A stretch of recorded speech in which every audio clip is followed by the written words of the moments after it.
Hello BIO100. This is the clarification slides video for the Science Communication Week. So first I wanted to clarify just a couple of points based on the online quizzes. This week was not so much focused on right or wrong type quizzes, but there were still a couple things I wanted to clarify and make sure I was clear about. And one of the first things I wanted to talk about was some climate change misconceptions. And I wanted to explicitly address and dispel this misconception that climate change equals warming. So that actually is incorrect. That's not the case. And so the reason why this misconception can be harmful is that it can't explain colder than usual winters. So that's another thing that we've been experiencing. And it really fails to capture the full picture of climate changes and their effects.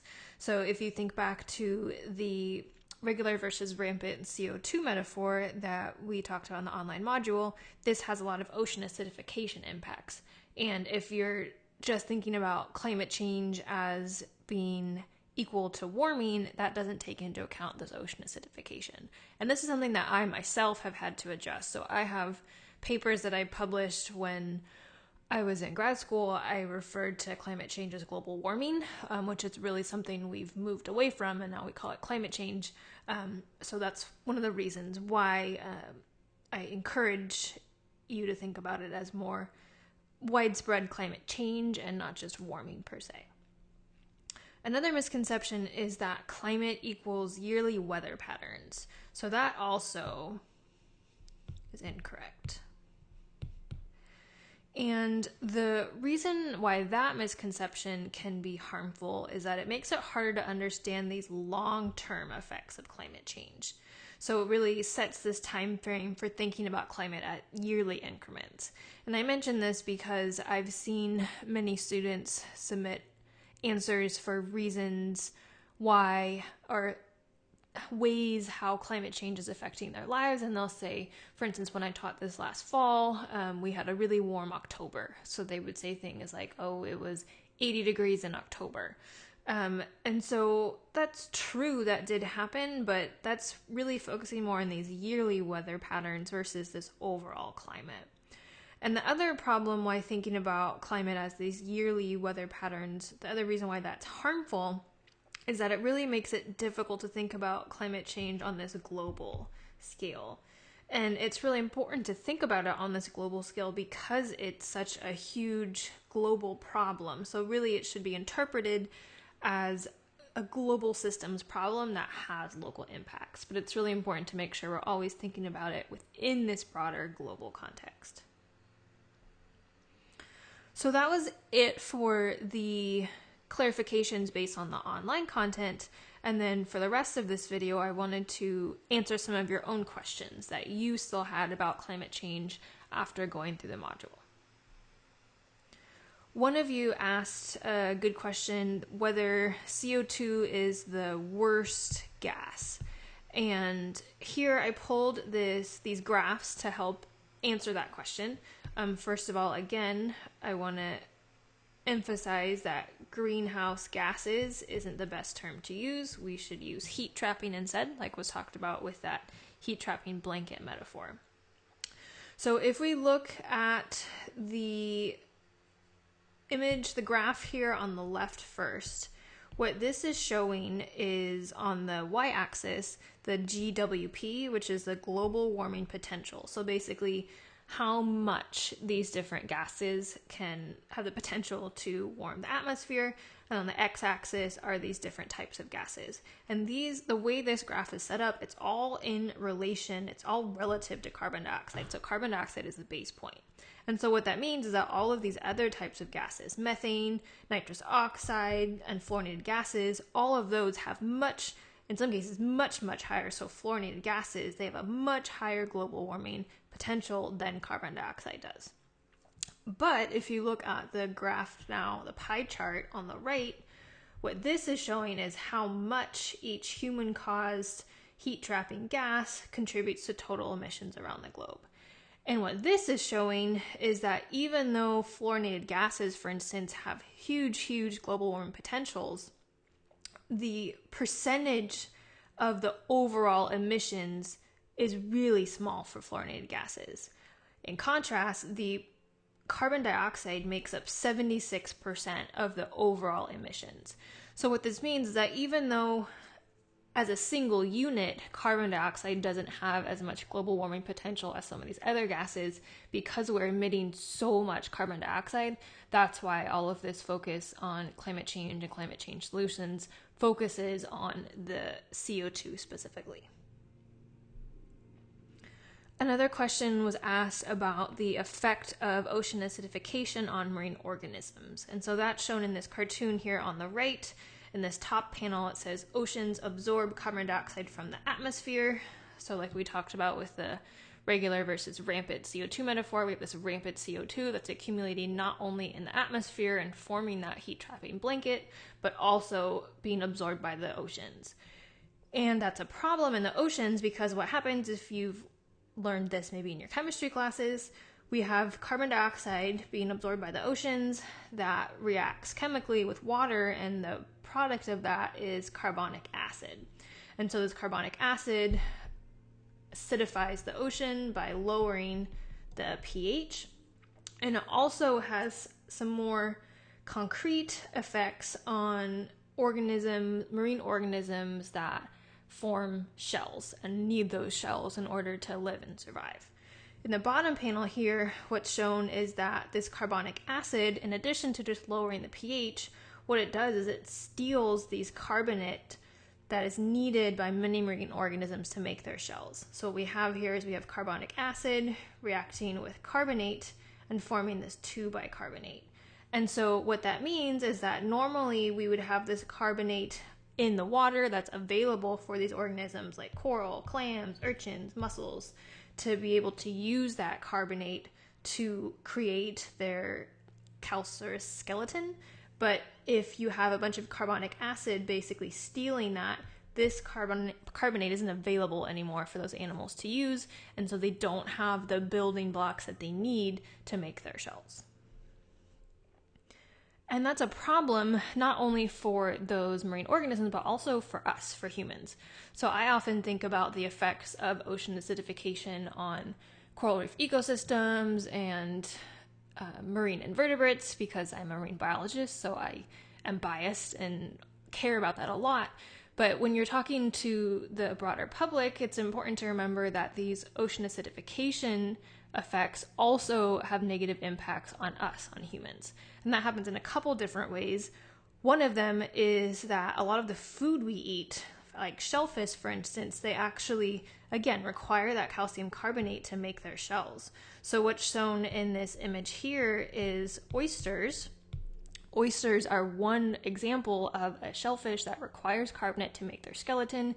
They're actually seeing up in the Pacific Northwest some effects of this ocean acidification, where the oyster hatcheries, the oyster farms, are actually being negatively impacted by this.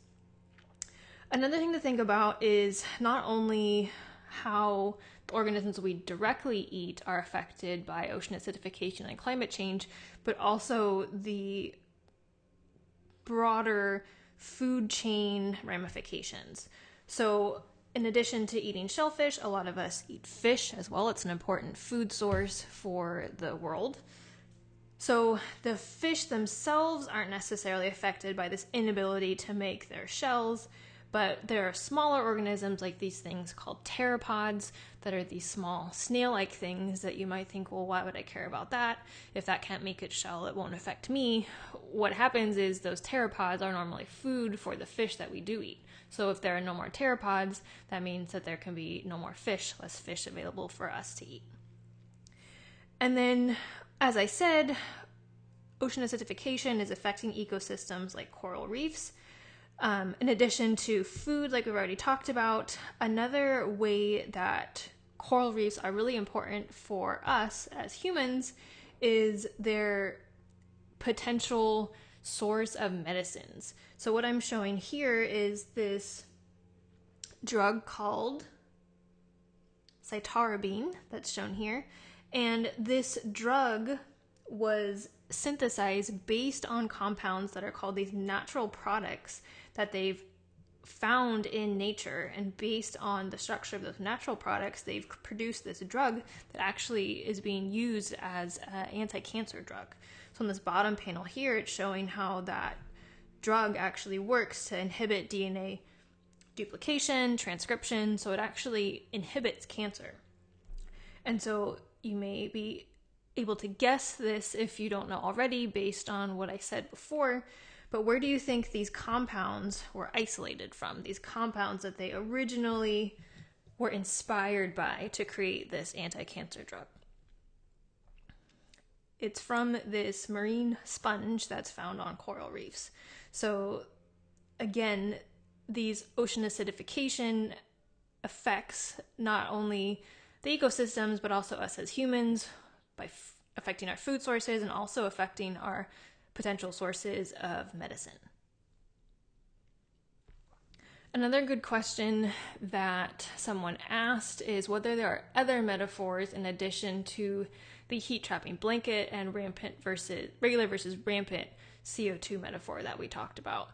And I definitely wasn't able to even come close to covering all of the potential climate change material in this online module. I was only able to touch on a few things. And so there are indeed other metaphors that could be better for explaining different aspects of climate change.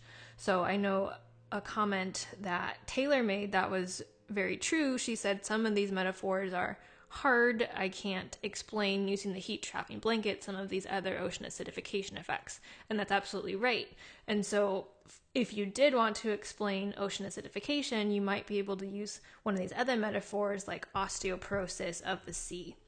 And so this is basically comparing the idea of using calcium to build bones, like our skeletons, many people are familiar with that, to the need for organisms in the ocean to use that carbonate to be able to build their shells and their skeletons. So it's the same idea.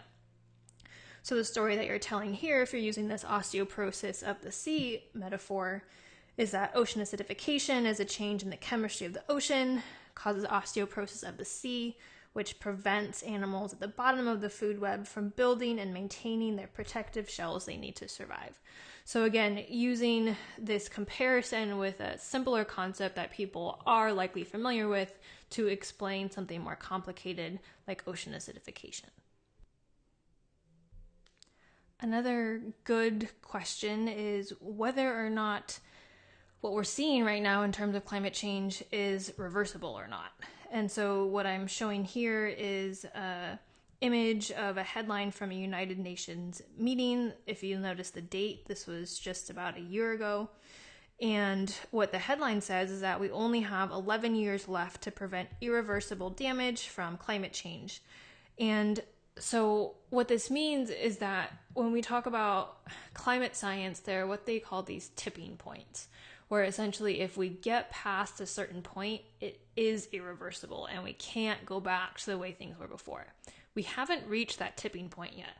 This is saying we have, at this point, about 10 years left to make changes, and so we can still do that. That's why it's so important when you're talking about climate change to focus on those solutions and focus on the things we can change, because we do still have time. If we make these really drastic, important changes in the next decade, we can prevent us from reaching this point where everything that we've done is indeed irreversible. And then lastly, the last thing I wanted to talk about in this video that I don't have time to talk about in the online modules, which is a really good point that someone brought up in my class last semester, is how do I talk to someone who doesn't believe in climate change? And that's a very good question.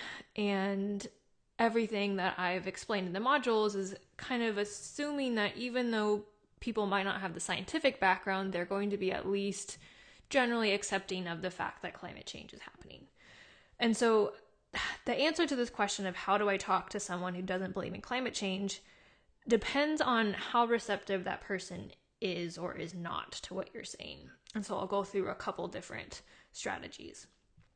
If they are receptive to what you're saying, but they just don't believe in climate change, it's suggested to use values to find common ground.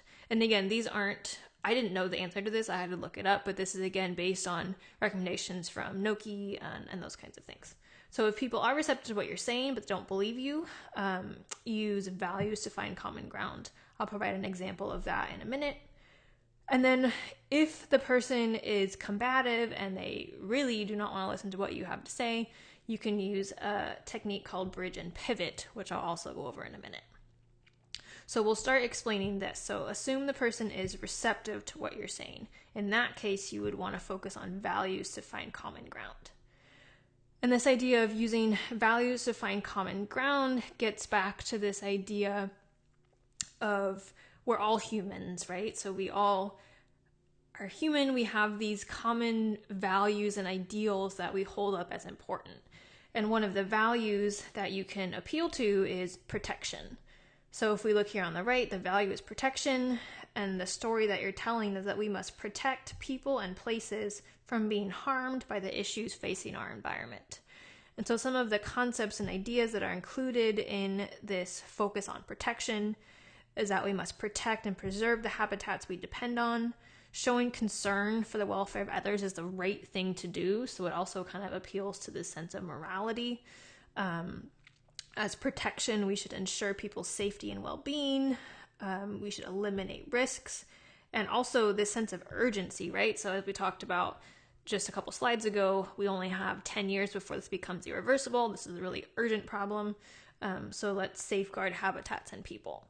So if someone doesn't necessarily believe in climate change, but they're at least open to hearing what you have to say, this is a good tactic to take to appeal to this common ground as humanity, that we have these shared values, protection, and our responsibility to protect each other and the environment being one of them. And then if the person you're talking to is really combative and just maybe is asking you questions that are kind of completely off the wall and off topic, what's recommended is to use this technique called bridge and pivot, which is actually a public relations technique that's used very often. So you might want to keep this in the back of your mind if you watch the news or press conferences. You might actually see this technique in action. And what bridge and pivot is, it's answering a question without answering the question. That sounds kind of weird, but I'll explain it in a second. So bridge and pivot really has two different aspects, the bridge part and then the pivot part. So the bridge part, what you're doing is basically acknowledging the question that the person asks you. So you say, that's an interesting question, but you don't actually answer the question. What you do after the bridge part is you pivot, and the pivoting is taking the conversation where you want it to go. So maybe they asked you something that you don't want to answer or just is unrelated to climate change. You could acknowledge their question, but then pivot and say something like, well, do you know that fossil fuels are one of the reasons for all of these heat-trapping gases? Do you know what a heat-trapping gas is? And you can go into your metaphor. So the main idea here is that you're acknowledging what the person is asking you, but you are, instead of answering that question, you're taking the conversation where you want it to go to be able to get your key points across. A very important thing to note here is that you don't want to argue with anybody who's talking to you about this, even if they are combative. And the reason why you want to make sure you're not arguing is, for many people, this issue of climate change is very polarizing. A lot of people, for a variety of reasons, have a lot of emotions invested in this, and they feel very strongly about it. And for a lot of people, they feel that there are these two sides, right? And what we don't want to do is reinforce this notion that everyone is against them. So if this is someone that doesn't believe in climate change, we don't want them to feel like we're teaming up on them, or that, oh, this is just like what everyone else is doing, you're against me. We don't want that. So we definitely don't want to argue. And so sometimes that means, even if you try bridge and pivot, if you don't want to argue, you really just can't have a super productive conversation. And that's okay. In that case, just do what you can to exit the conversation on a positive note, and for your sake, just be happy that they engaged in a conversation with you in general. That's a really important first step, even if they didn't necessarily agree with what you had to say. Just the fact that they were willing to talk to you about it is it's a big step, a really important first step. So that's something to keep in mind. And then lastly, I wanted to emphasize some of these really cool solutions that are happening here at Sac State. So if you look at, there are several different rankings for universities. Sac State is ranked pretty highly in a variety of metrics for green universities. We were ranked 9th overall in the 2019 Sustainable Campus Index. And the new science building that many of us have been using before we were asked to shelter in place is the most energy efficient science building in the whole CSU system. So that's really cool. So again, it's important to always emphasize those solutions so we stay positive, and with this proactive thinking, a lot of those things are going on at Sac State, which is cool to be a part of.